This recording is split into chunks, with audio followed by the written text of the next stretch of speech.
Share. Kirim ya, ini share screen.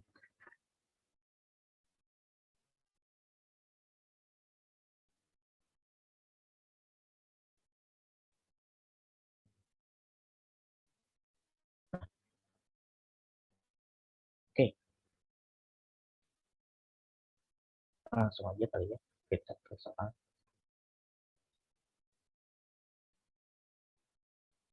Oke, bismillahirrahmanirrahim. Langsung mulai aja. Halo, everyone.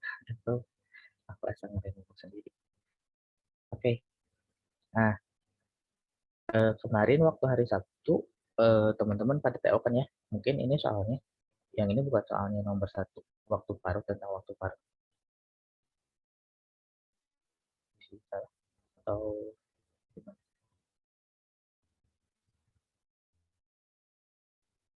Halo.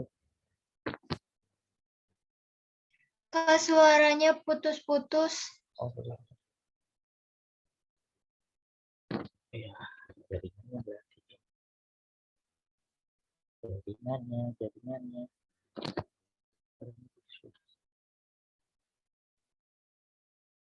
Videonya di stop lagi dulu. Nah, kalau gini suaranya jelas ya? Jelas, Kak, jelas. Berarti hanya suara sama video screen aja ya mungkin. Kayaknya mah jaringannya jelek. Ya. Oke. Bisa dilihat ya soalnya. Semuanya bisa kelihatan kan soalnya? Bisa, Kak. Oke. Kelihatan, Kak. Nah, sip. Nah, sesuai dengan tadi pembahasan, sebelumnya mulai sih. Tadi waktu ujian teman-teman itu untuk UTBK perkiraan kapan ya? Tadi saya dengar saya sedikit tanggal berapa? 2 minggu lagi. Seriusan? Saya tanggal 17, Kang. Oh, Saya tanggal 16, Kak. oh. 2 minggu lagi berarti? Iya, bentar lagi. Oke, berarti memang harus dipercepat. Berarti saya juga masih punya hutang ya, karena teman-teman yang ngebaca L1 nanti saya juga kirim linknya. Saya belum selesai sebenarnya, itu ada 3 soal yang belum saya selesai. Jadi insya Allah nanti malam saya coba kejar lah biar cepat selesai juga. Yang saya coba kirim hasil yang kemarin juga. Plus yang post test sama yang post test yang kemarin ya, tes bikin video itunya. Nanti saya coba kirim, teman-teman coba pelajari sendiri. Oke. Nah, hari ini kita langsung lanjut lagi ya, kita ke soal. Soal yang kemarin, soal TO paket 2 yang kemarin pas hari Sabtu. Teman-teman kerjakan. Ini soalnya. Nah, untuk pembahasannya kita dari pembahasan soal nomor 1. Nah, soalnya ini katakan bahwa waktu paruh suatu senyawa radioaktif, unsur radioaktif adalah 8 jam. Bila mula terdapat 60 gram unsur tersebut, sisa unsur dalam suatu hari adalah pengerjaannya. Kan di sini ada soal, di dalam soal diketahui kita punya waktunya itu, luruhnya itu waktu luruh ya, berarti kan T1 sama dengan 8. Nah, kemudian di sini punya N0. N0 atau misalnya waktu awal unsur awal adalah 64 gram. Nah, untuk rumus waktu paruh sendiri adalah M T per R0 sama dengan 1 per T T0 per T1. Nah, kita bahas dulu. Yang MT itu adalah nilai dari perubahan akhir atau misalnya berat akhir ketika sedang melakukan peluruhan. Sedangkan N0 adalah nilai awal, maka kita bisa mencari NT yang di sini yang ditanyakan adalah per N0-nya itu adalah 64 per 1/2, bukan 1 per T, 1/2. Nah, di sini kan dikatakan ada dalam suatu hari, satu hari ya, suatu hari, berarti dia ada kemungkinan adalah kalau satu hari sama dengan 24 jam. Nah, kan satu hari sama 24 jam, berarti pangkatnya itu di sini 24 dibagi 8. Nah, berarti kan NT sama dengan per 64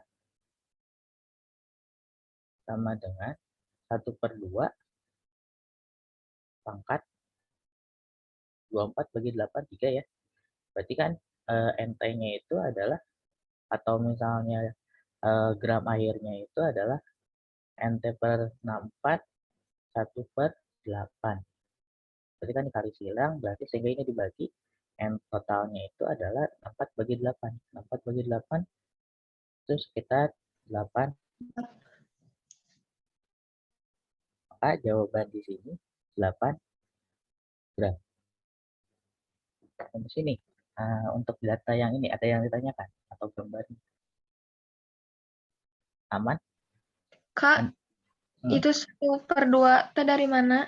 Oke. Oke. 1/2 ya. Ini 1/2. Ini sebenarnya dari rumusnya sebenarnya. Rumusnya itu kan dikatakan waktu paruh. Yang dinamakan waktu paruh itu artinya setengah data awal. Kalau misalnya dulu pernah data waktu paruh itu setengah awal kondisi awal. Jadi nilai 1/2 ini emang dari rumusnya seperti itu.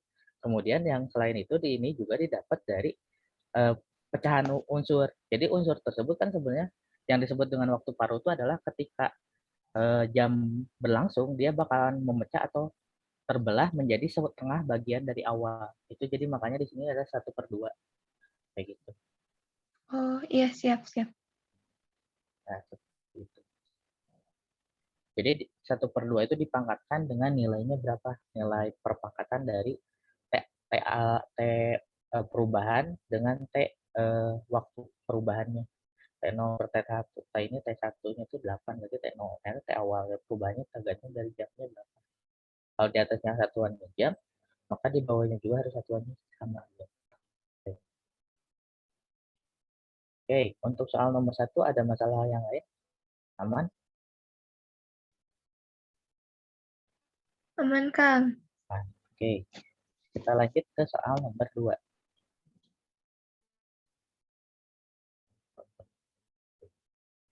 Nah, soal ini adalah soal jenis apa namanya? Oke, kita bacakan dulu deh. Nilai delta H kilojoule per mol untuk BA2 plus aqueous adalah plus 540 dan SO4 2 min aqueous adalah minus 910. Jika entalpi reaksi pengendapan BaSO4 S adalah minus 30 kJ, maka entalpi pembentukan standar BaSO4 adalah, nah, di sini kan dikatakan adalah tentang pembahasan tentang pembentukan standar. Berarti kan di sini ada rumus, kalau pembentukan standar ingat rumusnya, delta H sama dengan delta HF produk dikurangi reaktan. Iya. Delta HF reaktan. Nah, pertanyaannya adalah bagaimana kita lihat produk dan reaktan. Di sini adalah entalpi reaksi pengendapan BaSO4. Berarti kan dia reaksi akhirnya adalah BaSO4. Kalau misalnya kita bikin reaksi, di sini adalah Ba2 plus akan ditambahkan dengan SO4 2 min menghasilkan jawab BaSO4. Nah, di sini kan bisa dinyatakan bahwa BaSO4 adalah produk, ini adalah reaktan, ini adalah reaktan. Maka kalau misalnya kita lihat di sini delta H kan delta H itu pengendapannya reaksi endalpi pengendapannya delta H kan ini adalah minus 30. Bahkan di sini jawabannya minus 30. Entalpi. Berarti kan yang ditanyakan ini ya, BaSO4. Maka delta HF BaSO4, delta HF BaSO4 dikurangi reaktannya berapa? Oh ini berarti 540.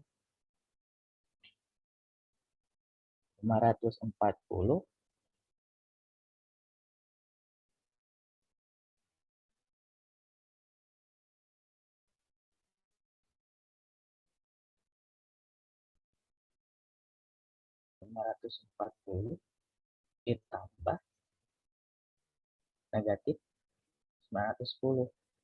Maka minus 30 sama dengan delta BaSO4 dikurangi negatif 430. Karena ini positif ya. Berarti kan negatif kali negatif positif, maka dia pindah ke kanan berarti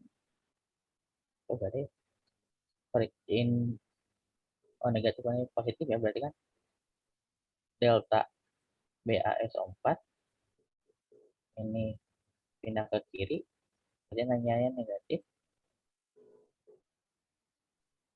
Yang ini pindah ke kanan, minus 430. Ini jadi positif 30. Maka di sini jadi negatif 400. Nah, gitu. Nilainya kan di sini adalah negatif, maka jawabannya adalah negatif 400. Kayak gitu. Salah itu.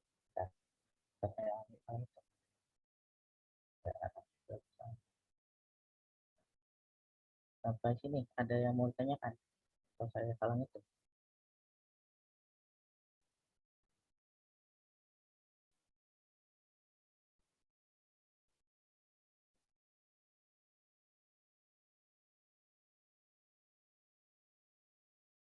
Nah, seperti itu. Halo. Halo Kang, ngerti Kang? Oke.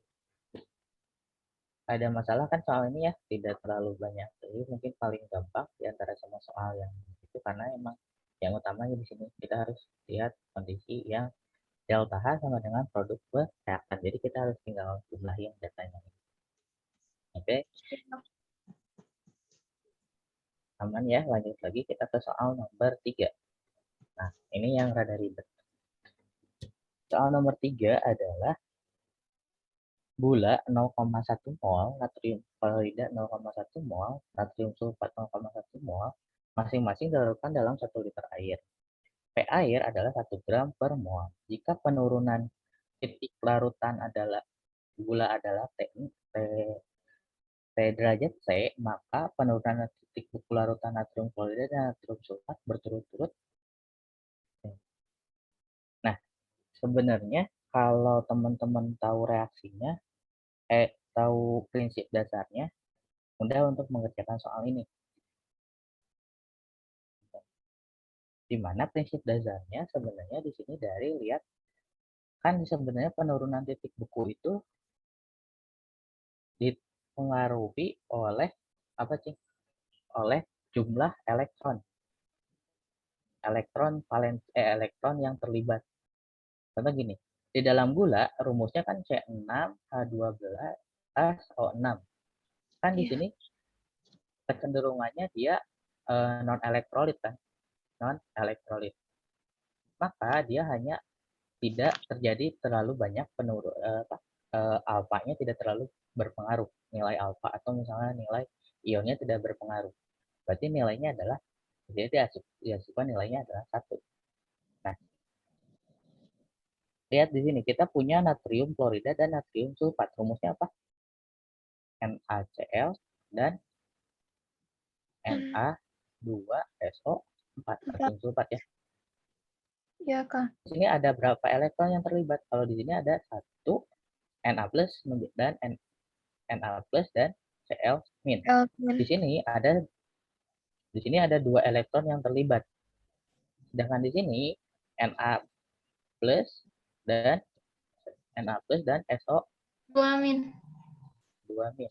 Nah, di sini ada 3 elektron yang terlibat. Maka untuk nilai alfanya ini adalah nilai di sini 2T. Sedang yang di sini adalah 3T. Maka jawabannya yang D. Sebenarnya itu aja sih kalau di sini. Dilihatnya dari jumlah elektron dengannya. Sampai sini ada yang mau tanyakan?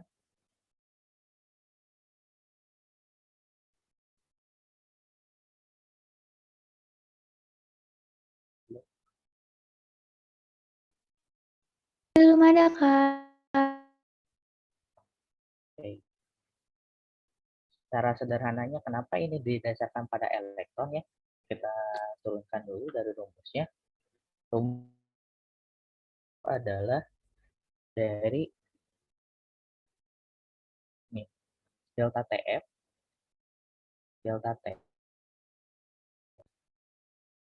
KF kali M kali I. Nah, I ini jumlah elektron. Nah, ini yang mempengaruhinya.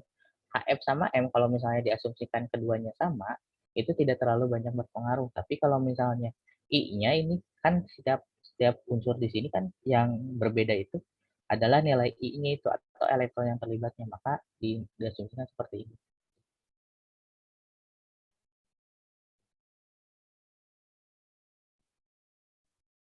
Oke, aman ya di sini nggak ada permasalahan terlalu ribet.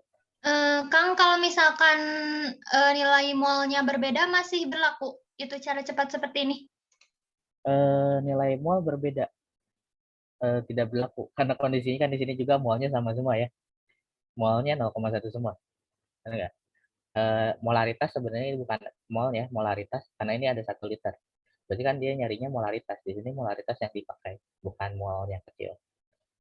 Berarti kalau misalnya molaritasnya berbeda, ini berarti ini bakalan dikalikan dengan si elektronnya, dengan nilainya. Jadi M kali I yang sama itu KF diasumsikan KF-nya sama semua. Seperti itu. Oh iya, Kang, terima kasih. Itu elektron. Ada lagi yang mau tanyakan tentang rumus ini? Ini rumusnya di ini ya. Karena ini mah hanya membandingin aja sih. Jadi tinggal langsung ke itu. Sebagaimana cara paham teman-teman terhadap eh, sifat koligatif terhadap bentukan senyawa. Kan ini bentuknya yang pertama senyawa gula. Gula itu kan senyawa tanpa elektron atau misalnya non elektrolit. Kalau yang kedua adalah senyawa natrium klorida itu larutan elektrolit. Yang ketiga natrium sulfat itu kan elektrolit juga. Jadi terhadap larutan elektrolit dan non elektrolit. Ini bahasan tentang larutan sifat koligatif. Oke, lanjut. Itu pernyataan selanjutnya adalah oke. Wow.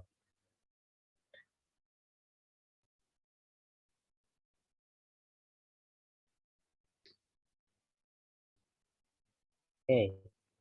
Diketahui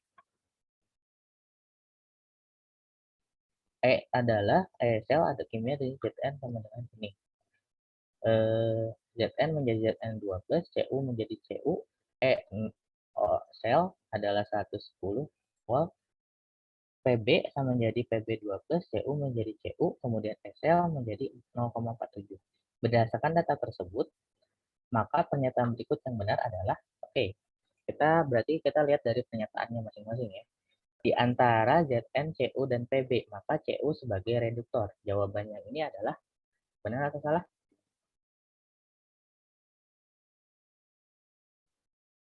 Ini jawabannya adalah salah. Kenapa salah? Kalau misalnya dia reduktor, dia harusnya mengalami reaksi oksidasi atau kenaikan bilox. Lihat di sini. Kalau misalnya Cu menjadi Cu, berarti jadi dari 2+ menjadi 0 kan? Berarti dia mengalami reduksi. Maka dia bukan reduktor tapi oksidator. Kalau misalnya dia reduktor, dia mengalami oksidasi dan dia mereduksi yang lain. Itu yang pernyataan di sini yang salah. Kemudian yang kedua,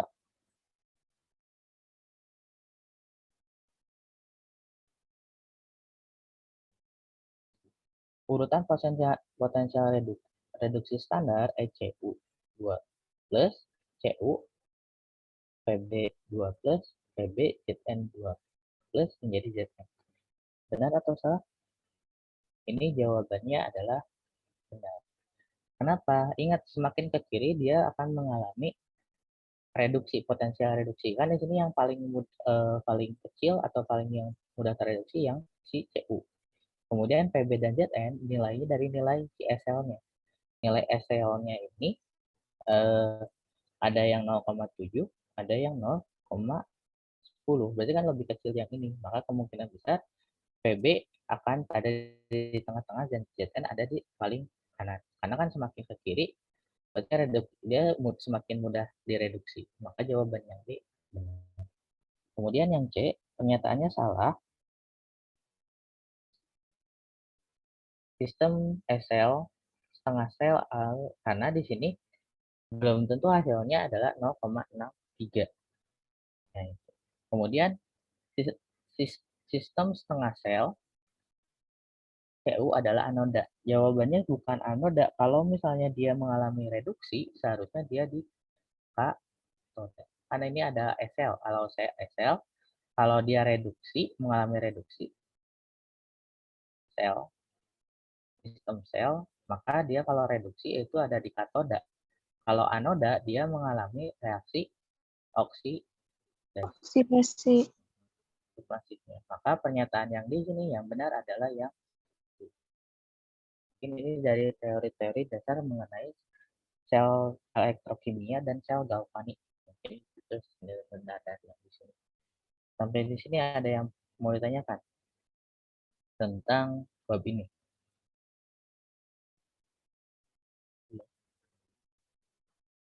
Aman? Man, Kang. Aman. Kita lanjut lagi. Soal nomor 4. Nah, ini yang paling ribet. Sebenarnya kan kemarin ya dibahas ya, ini pertemuan kedua kemarin mengenai bagaimana proses pembentukan oktet. Diketahui atom X 16 proton. Menurut kaidah oktet, molekul tersebut terbentuk dengan Y sama dengan 8 adalah P. Konfigurasinya dulu ya. Pertama, kita bakalan bikin konfigurasi si X dan si Y ini. Kan di sini ada 16 proton, maka dia punya si X-nya ini ya. X ini adalah 2, 8, 6. 2, 8, 6. Kemudian untuk si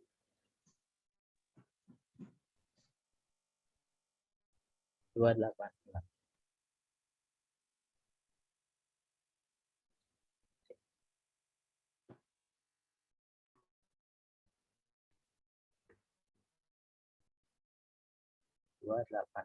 Kemudian untuk si Y itu adalah sama. Karena ini adalah jumlahnya 8, dia cuma 2,6. 26, ya. 2,6. Dia cuma, berarti si X itu punya 6 elektron terluar. Sedangkan si Y juga sama, punya 6 elektron terluar. Pertanyaannya adalah, bagaimana dia membentuk suatu ikatan molekul dapat terbentuk dengan XY? Ada 3 kemungkinan yang terjadi. Yang pertama adalah, dia mungkin nggak bisa jadi X menjadi Y. Bisa jawabannya. Contoh gini, kita punya misalnya 6 elektron untuk si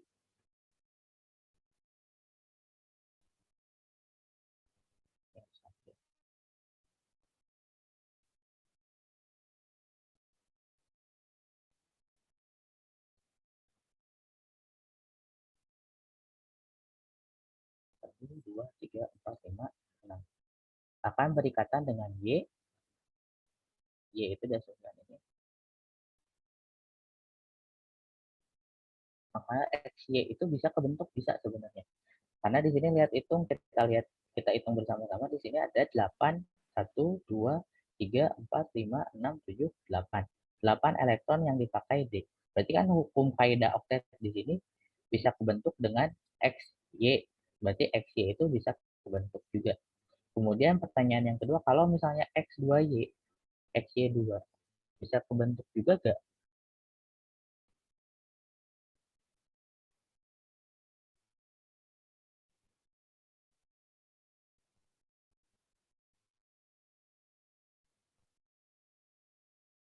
XY2.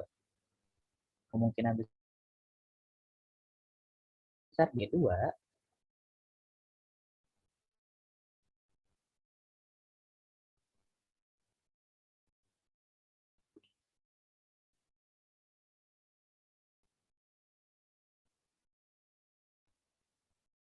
XY2 adalah dengan kita X di sini 1, 2, 3, 4, 5, 6. Maka di sini adalah 1, 2. Di sini dia menggunakan sama seperti yang sebut, di mana dia menggunakan ikatan yang kalau XY2 dia di mana ada ikatan yang dimana ikatan kovalen koordinat. Jadi si Y ini bahkan berikatan dengan si X. Si Y ini akan berikatan dengan si X dengan menggunakan ikatan kovalen koordinat dari si X ini, sehingga nah ini yang ikatan koordinat. Dan jadi kalau misalnya Y-nya mungkin kalau misalnya dia Y3 dia bisa jadi bukan X2 ya, tapi Y3 dia kan koordinat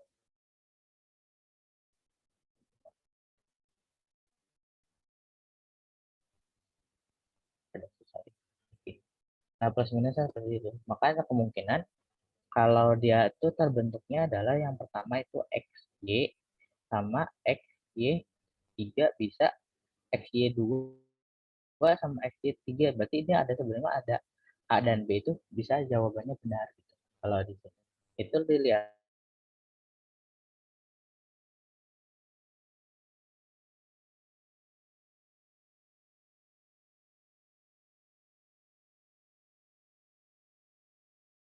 molekulnya sendiri.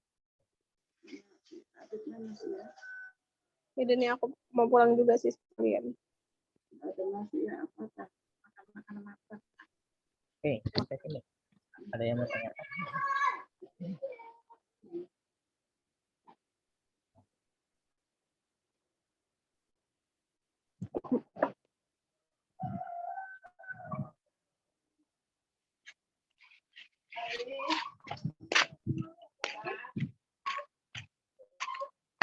Enak enggak sih? Ya. Cepat ibu kamu nggak enak banget. Halo. Banget. Halo. Enggak minum mami. Oke.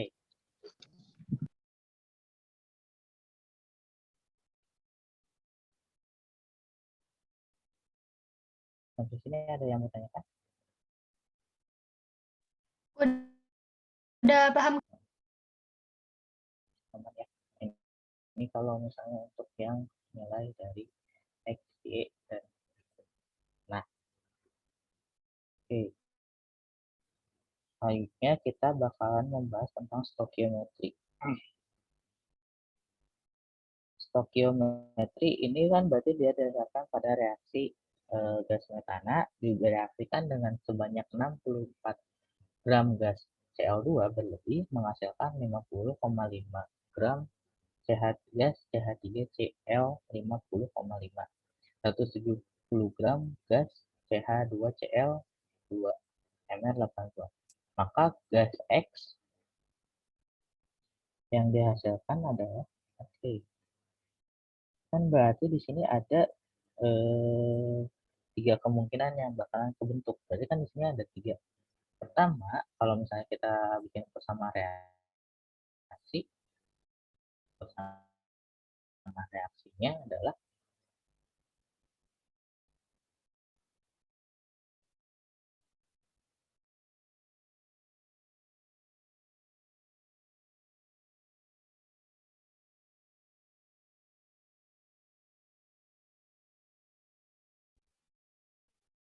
senyawa CH3Cl, CH3Cl ditambah dengan CH2Cl, CH2Cl2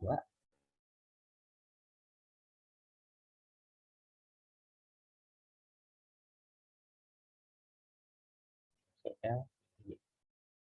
Oke, di kanan ada 1, 2, 3 Cl kan, berarti di sini ada kemungkinan 3. Nah, yang Cl-nya adalah 1, 2, 3, 4, 5, 6. Maka di sini ada 3 Cl. Berarti kalau misalnya kita bikin penyetaraannya adalah 3 CH3, 3 CH4 dengan Cl2 menghasilkan CH3Cl ditambah dengan CH2 ditambah Cl2 ditambah CHCl2 dan Cl3. Nah, kan yang ditanyakan adalah perbandingan mol. Maka kan kita ngomongin di sini adalah setelah itu hitunglah dengan cermat gas CH. Berarti kan yang di sini yang dihasilkan. Nah,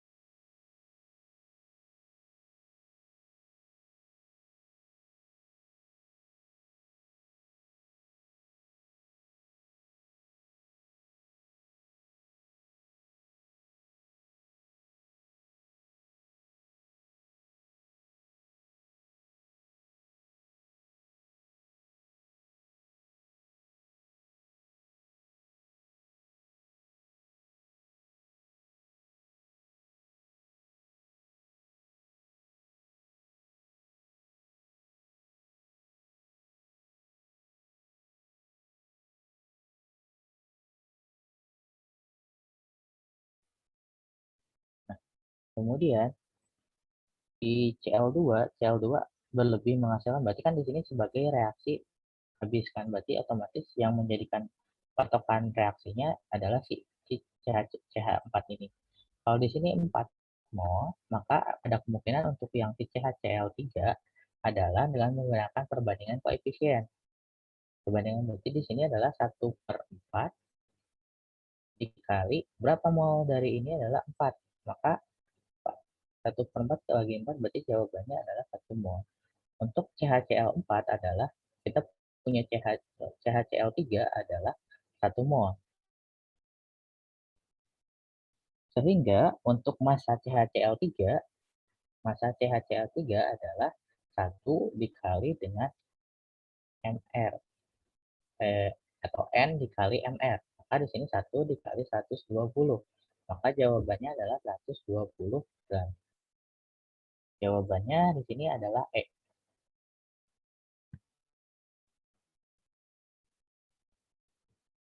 Oke. Sampai sini ada yang mau tanyakan tentang persamaan reaksi ini? Halo? Itu yang 1/4 dari mana, Kak? Oke. Kan untuk ngitung ini sebenarnya ini didasarkan pada hukum persamaan Paulus, di mana hukum disebut dengan koefisien akan sebanding dengan jumlah mol antar koefisien akan sama dengan jumlah mol, perbandingan koefisien dengan mol. Nah, sebelum itu kan saya harusnya tadi adalah menjelaskan tentang ini, tentang persamaan reaksi. Jadi persamaan reaksi ya kan adalah CH4 ditambah dengan Cl2 menghasilkan CH3Cl ditambah CH2Cl2 ditambah CHCl3. Nah, di sini kan ini sebelumnya belum setara, di mana di kanan itu terdapat 3. 1, 2, 3. 3 itu di kiri adalah 1 C karbonnya. Sehingga untuk itu adalah dia harus disetarakan dulu. Setelah disetarakan itu didapatkan 4 CH4 ditambah dengan Cl2 menghasilkan sebenarnya bukan CH2 ya. Ini harusnya kalau misalnya ini 7 Cl2. 7. Nah, yang ini sehingga di sini didapatkan adalah setelah disetarakan itu adalah 4CH4 ditambah dengan Cl2 di sejenisnya. Nah, kan di sini dikatakan bahwa berlebihnya itu adalah Cl2. Maka di sini sebagai reaksi pembatasnya adalah si CH4. Kan di sini dikatakan CH4-nya itu kita udah cari adalah 4 mol. Maka koefisiennya adalah di sini adalah 4. Berdasarkan koefisiennya ya. Koefisiennya adalah 4. Sehingga di sini kan 1 nih koefisiennya. Maka di 1/4 dikali 4. Maka untuk yang ininya molnya, mol CH3Cl adalah 1 mol. Lalu dilanjutkan untuk penentuan beratnya atau gramnya.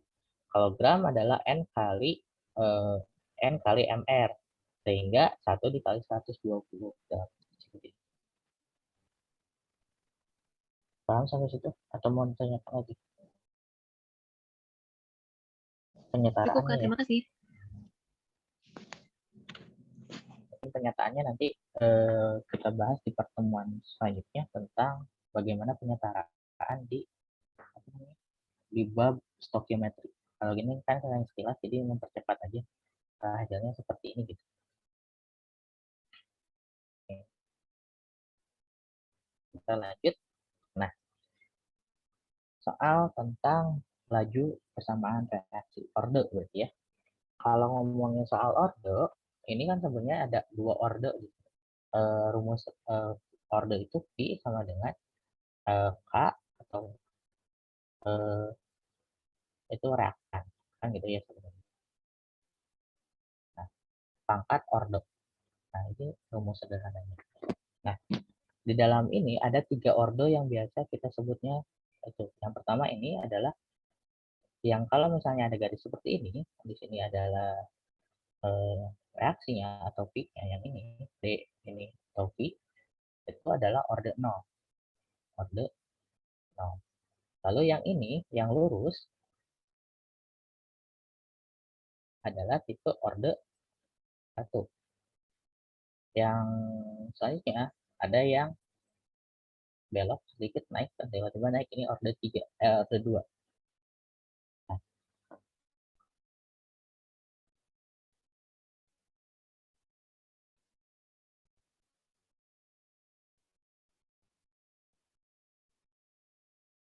maka untuk si R ini nilainya gimana? Ya udah, karena di sini CO itu adalah orde 1, orde 0, berarti kan P sama dengan K kali orde 0 CO orde 0 dikali NO orde NO2 orde 1.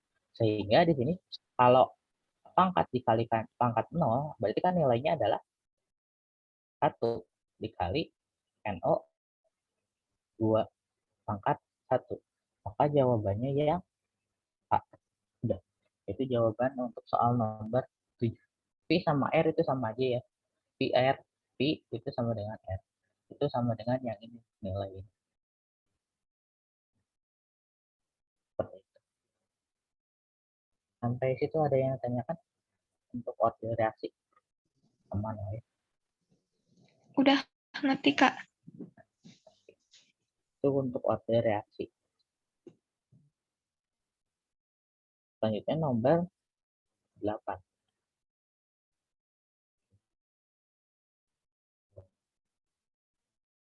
Bahasanya cukup panjang. Nomor 8 mungkin saya lewat. Ini cukup panjang. Nanti kalau misalnya ada waktu kita ke situ lagi. Panjang banget soalnya. Kita akan bahas di situ. Oke. Nah, ini yang soal nomor 9 itu senyawa 2 bromopropana dipanaskan dengan enawa pekat akan dihasilkan senyawa golongan oke. Ini apa yang akan terjadi jika kita punya 2 bromopropana? Oke, kita bikin dulu rumusnya. 2 bromopropana. Propana itu ada 3 ya. 1, 2, 3. Kalau dia 2 bromo, maka BR-nya itu ada di sini. Jadi kan di sini akan berikatan dengan 1, 2, 3.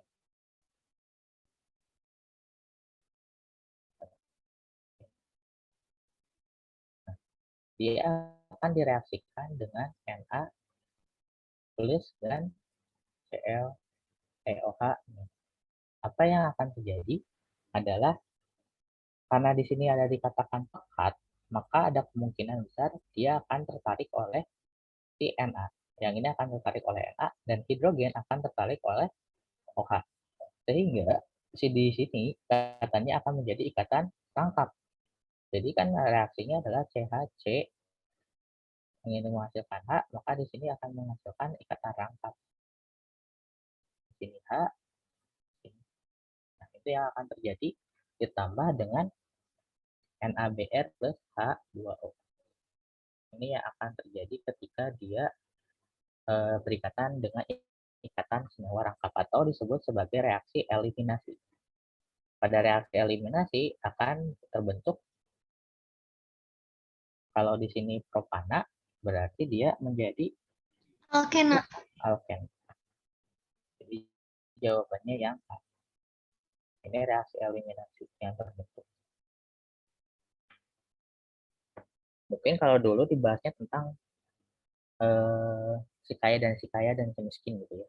Cuman kalau di sini karena di sini kondisinya pekat, ada kemungkinan di sini berlebih, maka di sini akan tertarik keseluruhan, termasuk menghasilkan air. Nah ini kata pekat itu berpengaruh. Kalau encer mungkin akan berpengaruhnya itu adalah dia tetap akan menjadi saling memberikan, maka dia akan berubah Br menjadi OH. Tapi karena di sini pekat, maka dia menjadi alken. Itu perbedaan. Terus ini ada yang menanyakan tentang bagaimana tentang senyawa organik ini, kimia organik.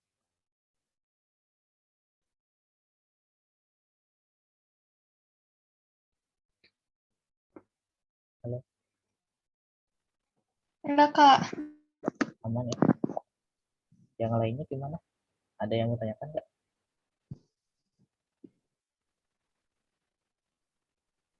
Kalau aku enggak, Kak. Oke, kita lanjut lagi ya. Oke. Soal nomor 10. Untuk soal nomor 10 itu ini berdasarkan pada reaksi stokiometri. Nah, saat pengerjaannya adalah kita harus kan sebanyak X mol KOH dimasukkan ke dalam 100 ml H2SO4 0,2 molar. Membutuhkan 1 gram NaOH agar netral. Nilai X tersebut adalah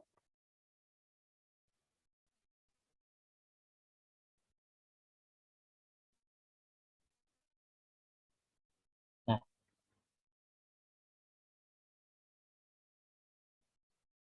berarti kan sebenarnya kita harus melihat dulu dari reaksinya. Reaksi dari, kan kita punya reaksi KOH akan ditambahkan dengan H2SO4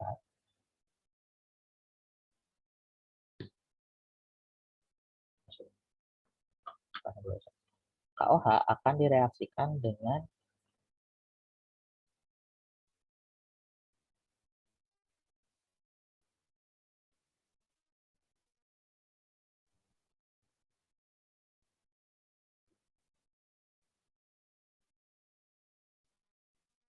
membutuhkan 1 gram NaOH agar netral. Nilai tersebut adalah NaOH.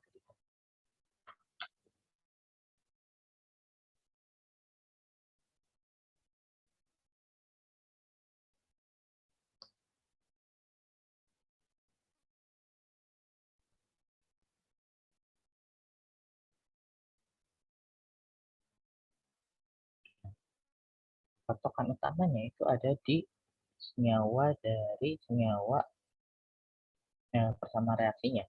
Berarti kalau misalnya kita punya misalnya di sini adalah H2SO4 akan ditambahkan dengan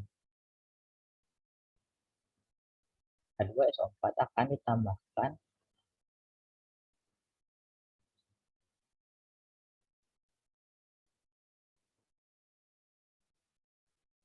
H2SO4 akan ditambahkan dengan NaOH itu agak netral, berarti kan di sini habis ya. NaOH-nya 1 gram. Kalau NaOH 1 gram, 1 gram berarti dia adalah N-nya itu adalah 1/40. 1/40 berapa? Berarti kan dia adalah 0,25. 0,25. 0,25. Maka NaOH di sini adalah 0,25. Kalau misalnya di sini berarti kan otomatis di sini juga kalau misalnya reaksinya netral, maka dia itu habis. Jadi di sini adalah 0,25.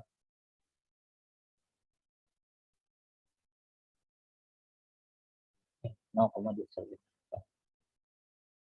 Sebelum itu kita berarti kan di sini reaksinya dulu ya. Ditambah dengan menghasilkan Na2SO4.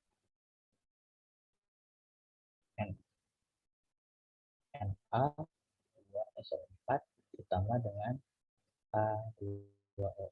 Karena di sini belum setara, di kiri kan ada di kiri ada 1, di kanan ada 2, berarti di sini ada 2. Maka yang bereaksi di sini, karena di sini kan dikatakan habis, berarti di sini 125. 125 dikali dengan itu adalah 0, jadi kan di sini adalah berapa di sini? 1/2 dikali 0,25 gitu. 0,125 untuk yang bereaksi di sini. Karena di sini ceritanya kan habis karena menjadi netral. Sehingga di sini berarti ada kemungkinan berapa? 0, dijumlahkan. Kalau berarti mol yang bereaksi untuk H2SO4 itu, mol keseluruhan yang bereaksi adalah mol H2SO4 yang setelah sebelum reaksi adalah 0,2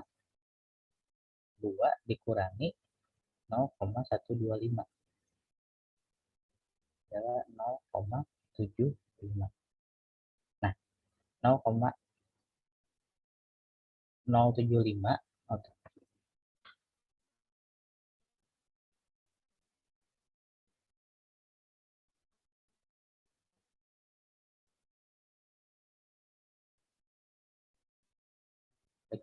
di sini adalah kurang lebih ya.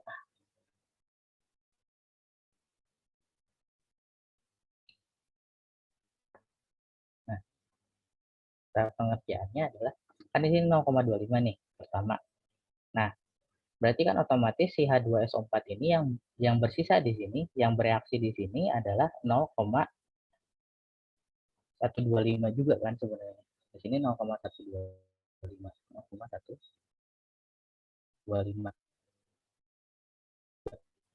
Nah, pertanyaannya adalah mol ketika dia bereaksi dengan KOH. Maka kita harus lihat dulu reaksi dengan KOH-nya dulu. Berarti kan H2SO4 ditambah dengan KOH menghasilkan Na2SO4.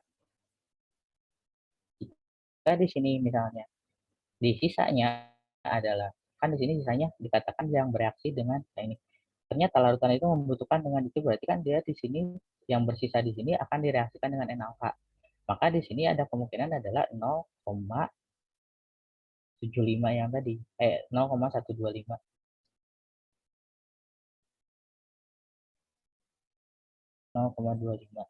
Berarti mol yang bereaksi di sini adalah 0,75.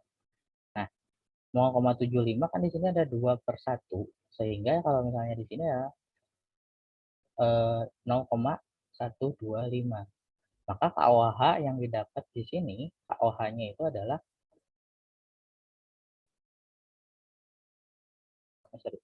0,015 harusnya.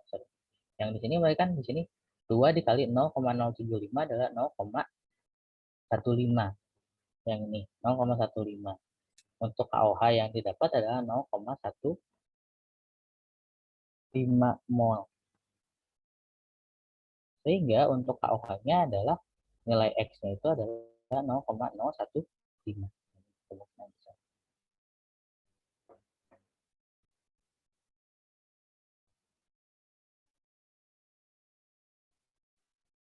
pasti bingung. Ini nggak rapi. Mohon maaf. Oke, saya ulangi lagi ya. Cara pengerjaannya adalah pertama kita mundur sebenarnya. Kita punya H2SO4 ditambah dengan NaOH sehingga menghasilkan Na2SO4. Nah, dikatakan di sini 1 mol ya tersebut adalah nih. Nah, ini sebenarnya bukan 0,25 ya, tapi 0,025. NaOH-nya itu 1 dibagi kan NaOH tuh adalah 1 dibagi 40 sehingga di sini adalah 0,025. Yang bereaksi adalah 1 kepada itu berarti 0,0125 sehingga KOH yang di sini adalah 0,075. Nah, karena di sini 0,0075 sehingga KOH yang di sini adalah 2/1 kali 0,05 berarti 0,015 X yang di sini. Maka jawabannya yang X seperti itu. Sampai sini pasti bingung.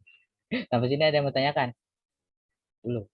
Nanti saya rapihin itu dulu. Mau rapihin dulu.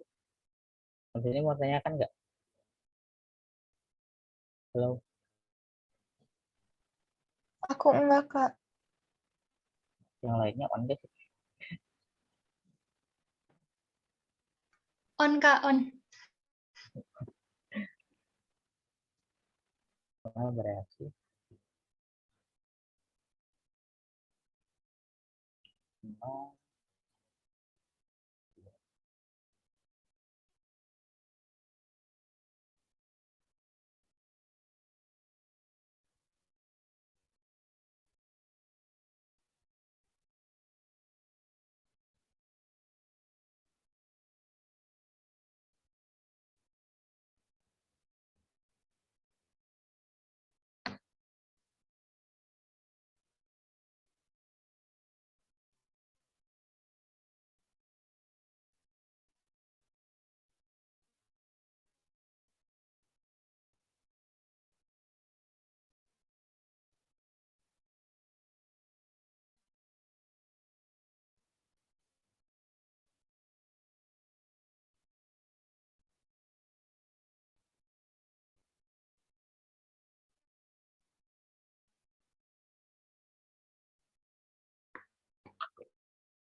Oke, yang nomor 10 inap.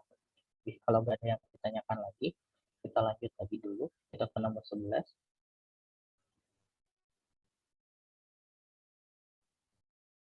Oke, nomor 11.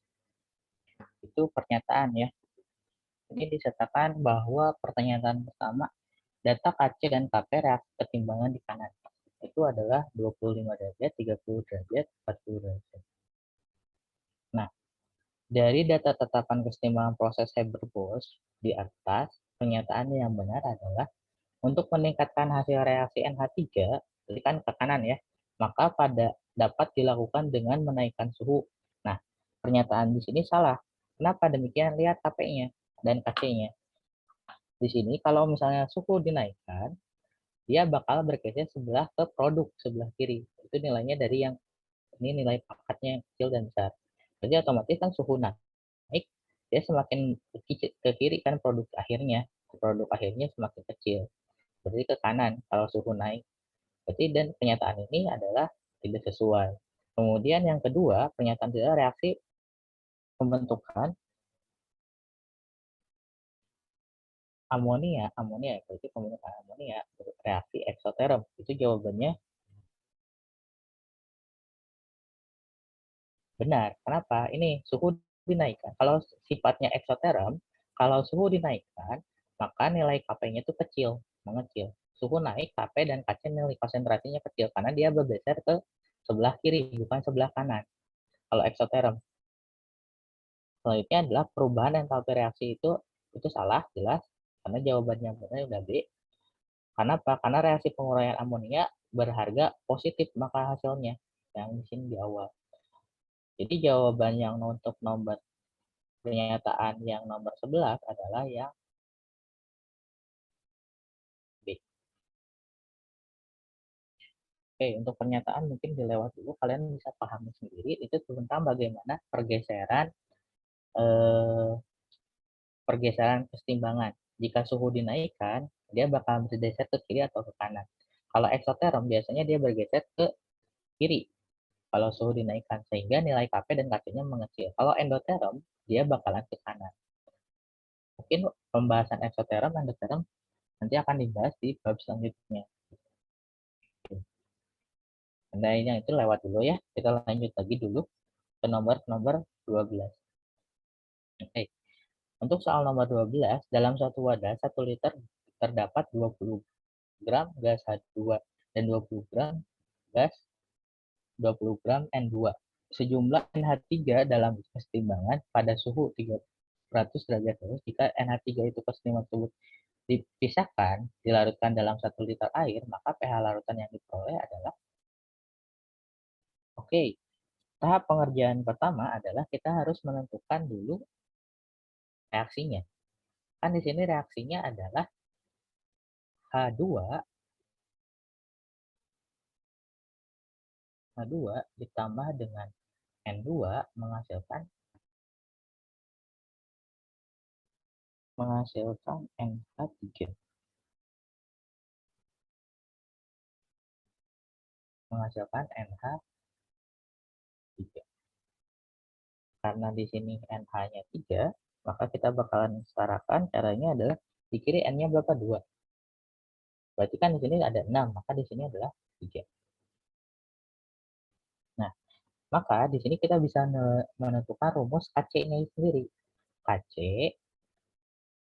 sama dengan produk konsentrasi produk per konsentrasi reaktan.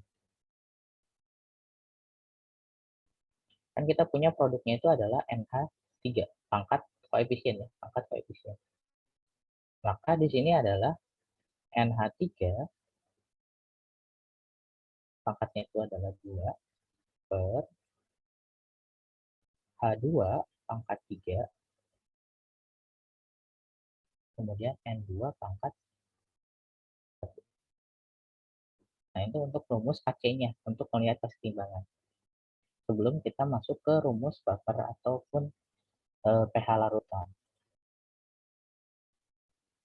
Nah, setelah kita nentuin Kc, nilai Kc-nya,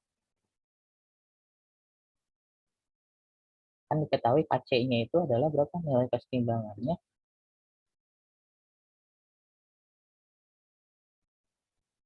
Kc itu adalah nilai dari Kb sebenarnya. Kc itu hampir sama dengan Kb, nilai Kb. Yaitu nilainya 1 kali 10 pangkat min 5. 5. 1 kali 10 pangkat min 5. 10 pangkat min 5. Karena di sini yang ditanyakan kan yang dari reaksi itu NH3, maka NH3 itu yang ditanyakan. NH3 yang ditanyakan pangkat 2 per H2. H2 itu kita lihat dulu molnya berapa? Molnya dulu ya. Mol H2 itu kan kita punya berapa di situ? 20 gram NH2. Kita punya 20 gram H2. Berarti 20 dibagi 2. Berarti kita punya 10 mol. 10 mol. Atau misalnya kita punya, kalau M besarnya itu kan 10 dibagi 1. Berarti 10. Nah, kemudian untuk H2, kita punya, ini H2, ini N2. Kita punya N2 adalah 28 dibagi 28. Kan kita punya air 28, berarti 28 dibagi 28. Berarti kan di sini punya 1. Molaritasnya adalah 1. Maka untuk itu adalah mol H2 adalah 10 pangkat 2 kan berarti ya. Pangkat 3, sorry. Ini pangkat 3, 1. Dan di sini adalah 1. Sehingga NH3 pangkat 2 adalah 10 pangkat min 2. Maka NH3-nya adalah 0,1. Kita tahu nih molaritas NH3 0,1. Setelah kita tahu molaritas NH3 0,1, baru kita mencari pH larutannya. Kalau rumus pH, ingat kalau rumus pH adalah, kalau di sini nilainya itu adalah pH sama dengan, kalau di sini kan POH ya, POH sama dengan Min log konsentrasi. akar min, enggak, POH dulu, sorry, OH min, kita mencari dulu OH min sama dengan KB. KA kali KB ya, KB dikali konsentrasinya, M. Maka di sini kalau misalnya itu akar dari 10 pangkat min 5 dikali 10 pangkat 1 min 1. Maka jadi akar dari 10 pangkat min 6. Atau misalnya 1 kali 10 pangkat min 3. Nah, baru kita ke POH. POH sama dengan min log OH min. Berarti kan dia min log 10 pangkat min 3. Jadi jawabannya POH-nya adalah 3. pH-nya adalah 14 11. dikurangi 3. Itu adalah 11. Maka jawaban di sini adalah yang D. Seperti itu cara pengerjaan soal nomor 12 ini.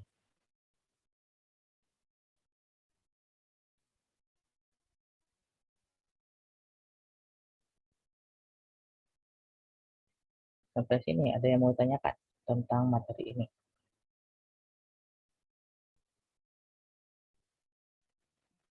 Kalau aku enggak, Kak. Yang lain, suaranya dinyalain aja loh.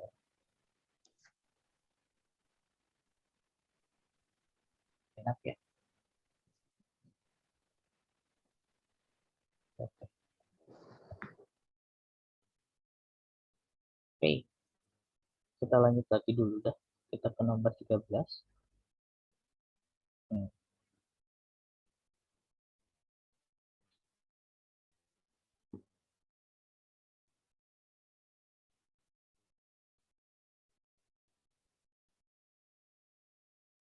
Nomor 13.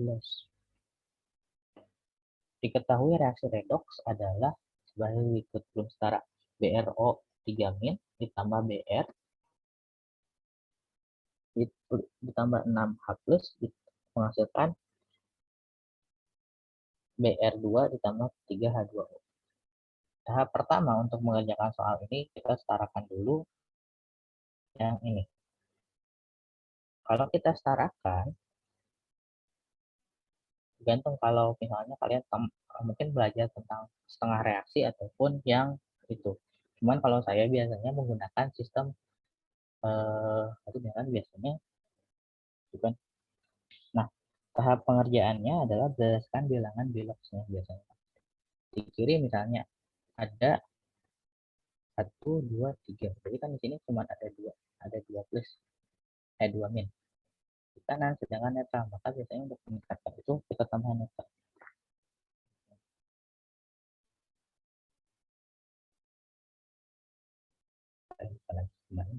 Udah dapat hasilnya.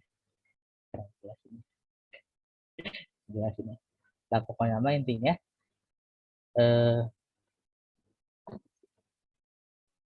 si BR ini bakal menghasilkan nilai yang kita perlukan. Nah, kalau misalnya kita taruh di sini 5,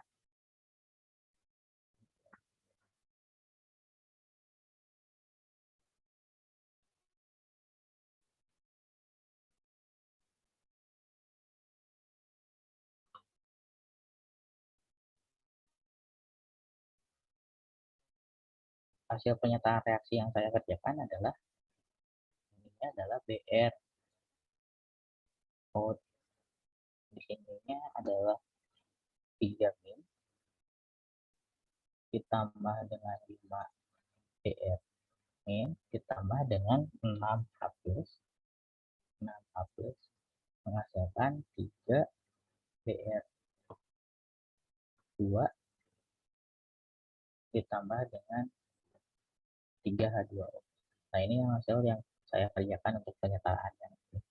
Nah, kan sebenarnya tinggal kan untuk menghasilkan 0,3 BR2 diperlukan ion Br min berapa? Ya udah tinggal masuk. Kalau misalnya di sini adalah perbandingannya ada 0,3, maka untuk Br min, ya kan perbandingan koefisien akan sama dengan itu. Berarti kan mol Br min sama dengan 5/3 dikali ini koefisien yang ini per koefisien ini dikali 0,3. Jadi kan 0,5. 0,5. Berarti kalau misalnya gramnya adalah untuk gram BR-nya, gram BR sama dengan 0,5 dikali 80 atau sama dengan 40 gram. Untuk pengertian ini. Tahap di sini yang paling ribet adalah penyetaraannya. Mungkin teman-teman biasa menggunakan penyetaraan setengah reaksi. Saya lupa cara kemarin ngerjain. Saya jadi lupa juga. Dan cara pengerjaannya bukan penyetaraan reaksi, tapi penyetaraan nilainya. Biasa kalau saya sendiri gitu. Dari nilai Beloxnya. Kalau saya sendiri. Jadi hasilnya seperti ini gitu. Jadi hasilnya plus minusnya adalah 40 gram. Ini soal nomor 13. Sampai sini ada yang mau tanyakan?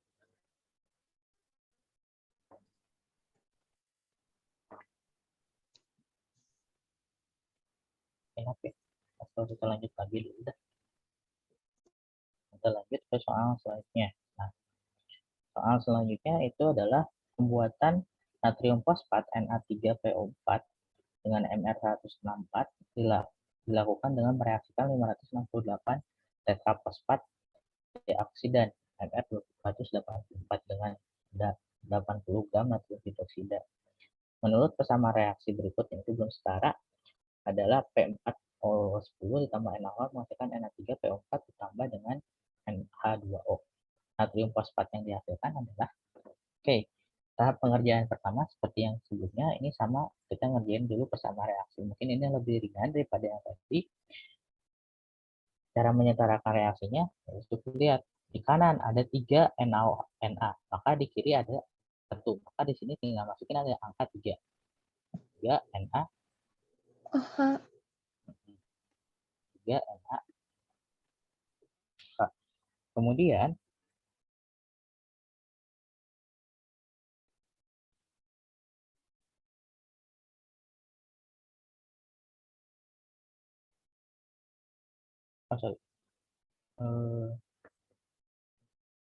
yang pertama bukan yang ini dulu ya, Na nanti setelahnya. Kita coba P dulu. Di kiri P-nya ada 4, di kanan kan 1. Maka di sini langsung aja, di sini masukin 4. 4 Na3P4. Sedangkan di sini Na 4 kali 3 berarti kan 12. Maka di sini adalah 12 NaOH. 12 NaOH. Lalu H2O-nya adalah di sini di kiri ada 12 tambah 4 tambah 4 adalah 12. Berarti kan udah ya 12. Jadi tinggal sisanya plus minusnya ada 6 yang kurang di kanan. Nah, ini akhirnya dapatlah persamaannya adalah P4 H10 12 NaOH dan ditambah menghasilkan 4 Na3PO4 dan 6 H2O. Nah, yang di sini kan ditanyakan adalah berapakah natrium fosfat yang dihasilkan. Berarti yang ditanyakan yang ini. Nah, sebelumnya kita harus lihat dulu persamaan reaksinya. Masing-masing adalah misalnya yang ini dulu. Ini kan mol P4A2, P4O10 itu adalah molnya itu adalah 568 dibagi 284 atau misalnya ini adalah 2 mol. Lalu yang di sini juga sama NaOH. NaOH adalah 80 dibagi 40 adalah 2 mol juga. 2 mol. Nah, manakah yang menjadi reaksi pembanding adalah yang si NaOH karena dia nilainya paling kecil. 12 bagi 2 paling kecil sehingga NaOH menjadi reaksi pembatas. Sehingga untuk mol Na2PO4 adalah 4/12 4/12 dikali mol Na2PO4 adalah 4/12 dikali molnya berapa? 2 mol. 2. Maka hasilnya adalah nanti adalah 0,667. 0,7 lah, 0,67. Jadi kalau misalnya ditanyakan masanya, berarti gram sama dengan N kali MR. N kali MR. Berarti kan nanti adalah 0,67. Bisa seperti itu. Sampai sini ada yang mau tanyakan?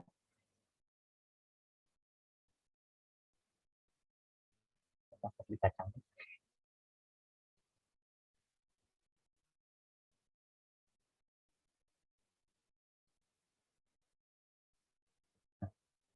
Sampai sini ada yang mau tanyakan?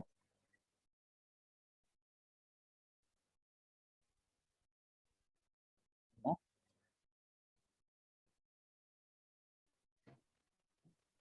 aman ya? Kayaknya aman.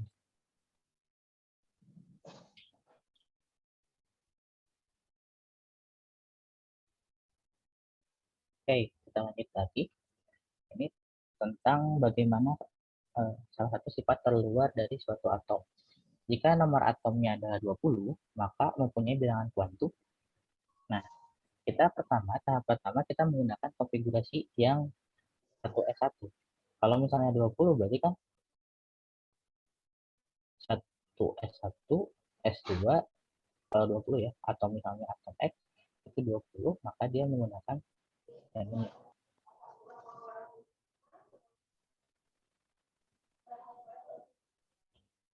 Sehingga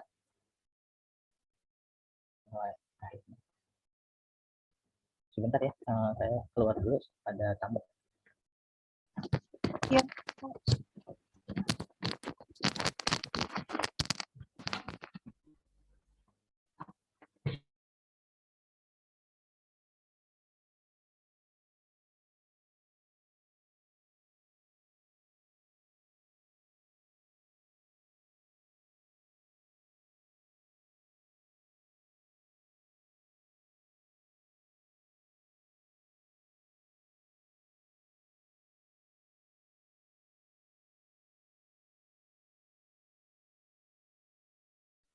Maaf, kebetulan barusan ada gangguan sedikit.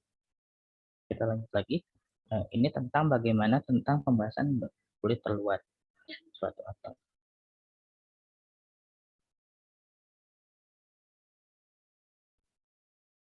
Nah, tahap pertama kita mengerjakan konfigurasi elektron untuk yang ini.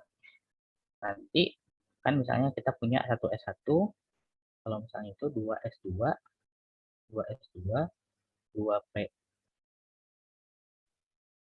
2p6, 3s2, kemudian 3p 6, dan didapat yang terakhir adalah 4s2. Oke. Nah, nilai N-nya N. Nilai N itu adalah nilai dari si kulitnya.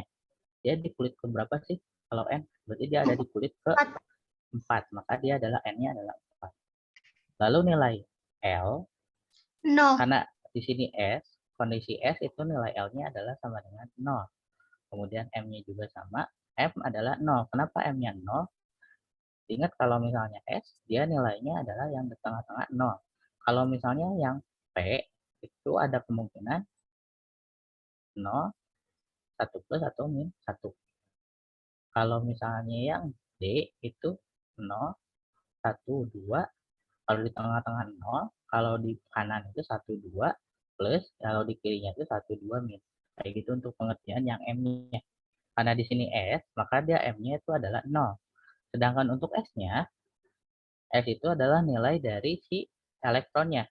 Karena di sini elektronnya adalah S2, 2, sehingga dia adalah 1, kalau misalnya dia naik ke atas, 1, 2, berarti dia adalah positif. Kalau misalnya gini, atas, atau misalnya pengisiannya untuk atas, dia nilainya adalah positif. Tapi kalau misalnya terakhirnya adalah pengisiannya di bawah, sehingga dia nilainya negatif 1/2. Maka jawabannya untuk yang ini adalah D. Itu untuk bilangan kuantum. Sampai situ dulu, ada yang bertanyakan tentang bilangan kuantum?